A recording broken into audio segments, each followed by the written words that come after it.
Every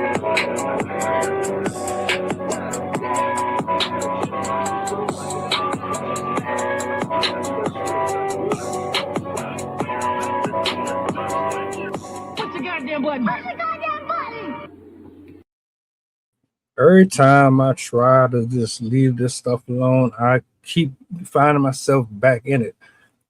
What you're about to see is two people getting aired out, but not holding each other accountable for their participation in the things that they partook of. Shout out to this brother for bringing this clip to light. Y'all let me know in the comment section how y'all feel about the final analysis. Let's roll the footage. Claressa Shield's bestie just spilled all the tea after Claressa tried to make her look bad. I told y'all she ain't had that $8 million, because if somebody had $8 million, they wouldn't. Matter of fact, y'all listen to this. The house situation. I've been living in her house since the end of 2024. But most of the time I was living in this house, I was with her all the time. But the plan was to get a grant from the city to get me a year free of rent. They wanted to put me on the news, basically like a charity case. Like, okay, she's homeless with her 2 kids. They wanted to put me on the news. Just, that's the easiest way to sum it up. They wanted to put me on the news like a charity case, like Claressa was rescuing me, which I did tell my friend, like, if that's gonna make you look good, fuck it, we can do it. I don't mind. But it was like, So you like, to me, you done already messed up. There's people who really need the help.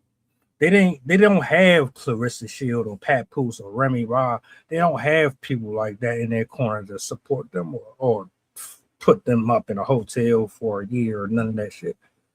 You actually got somebody that could actually absolve you of all your stresses and burdens. But of course, that's not what we got here. What we got here is apparently what I'm hearing. If I'm wrong, y'all correct me.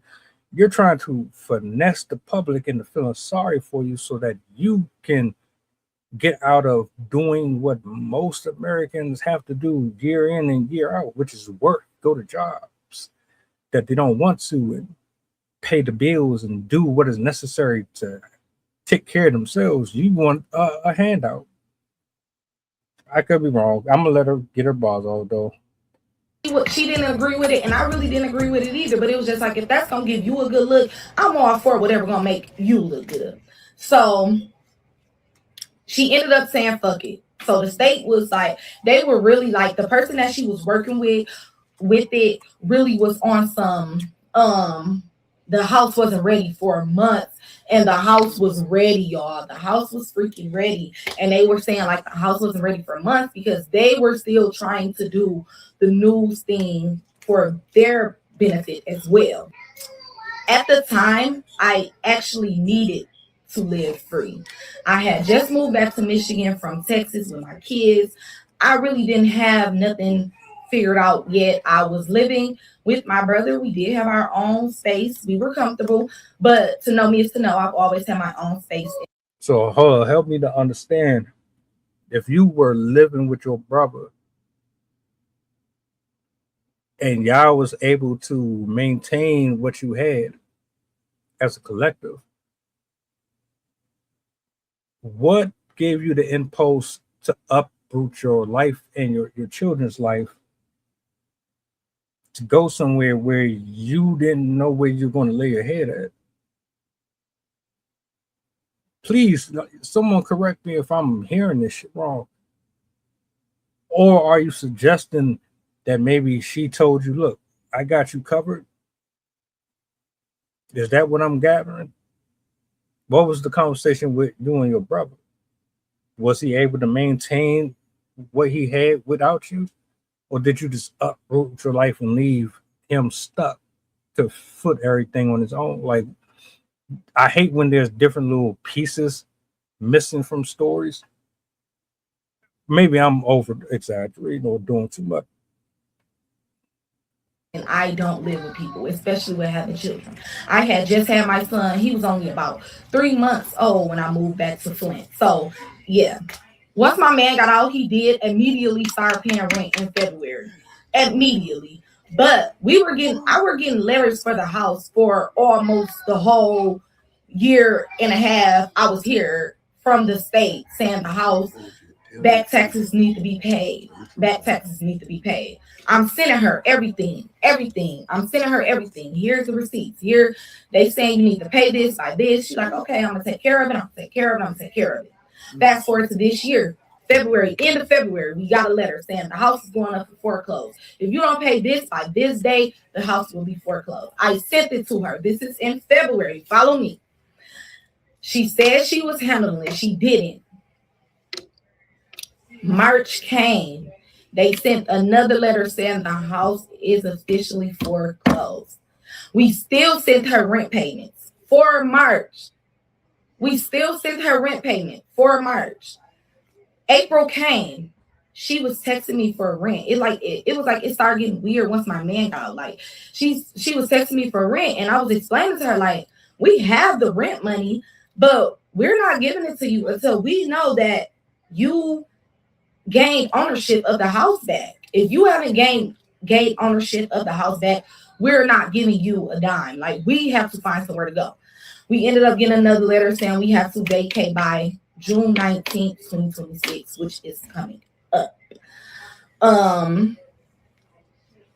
And things went left. Things started going left because I basically told her, we're not giving you rent. Like, we have to move. And she kept throwing up the fact that I lived for a year free. And it's like, my nigga, you let me do that. Like, that was something that we agreed to. And for you to throw it up in my face, and it's like, every little thing she do for me, she always throw it up. And it was like, damn, I mean, I don't throw up the things that I do for you. Like, I don't have what you have, but I've always showed up for you in ways that money could not buy, money could not do.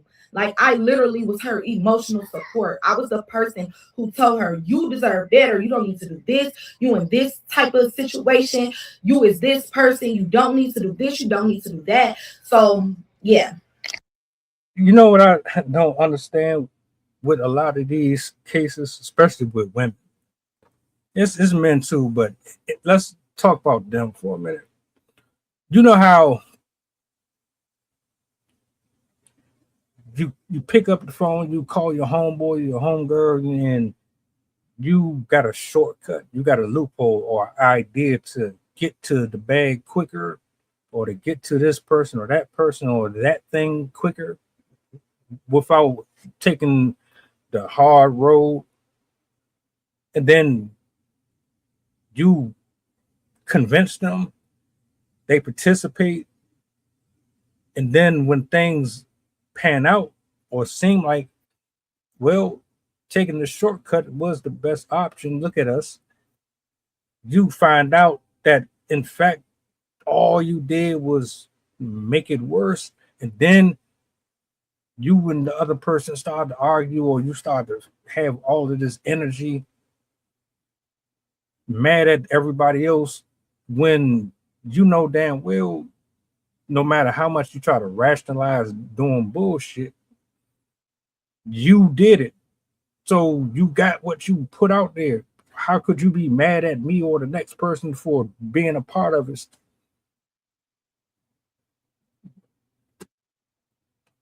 She took your money. She was supposed to be paying the rent. She's supposed to be a fucking millionaire, multi-millionaire.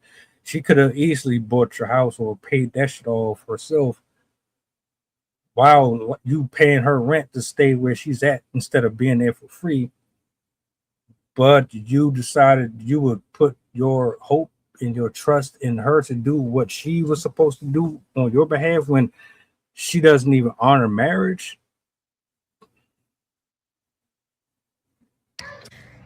Moral of the story, now she's on the internet trying to make it seem like, oh, I just lived free and that wasn't the agreement. And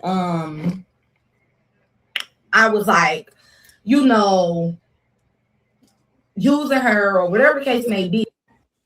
All right. Man, shout out to bro. I'm gonna say this, man. Look, You know what type of person you're dealing with.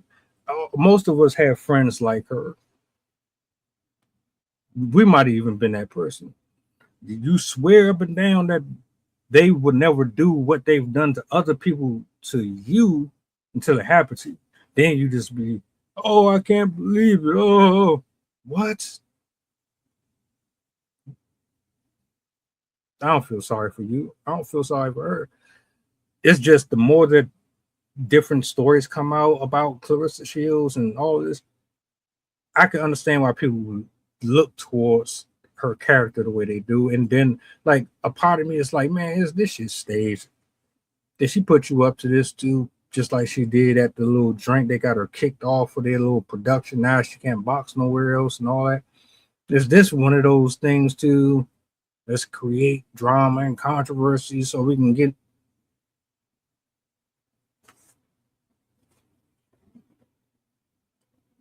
Are these the type of adults we grew up to be? The type of people that you want in your circle? I would never want to hang around you or her. I wouldn't even want my woman around nobody like that. Because you was in there but willingly participating in the crime,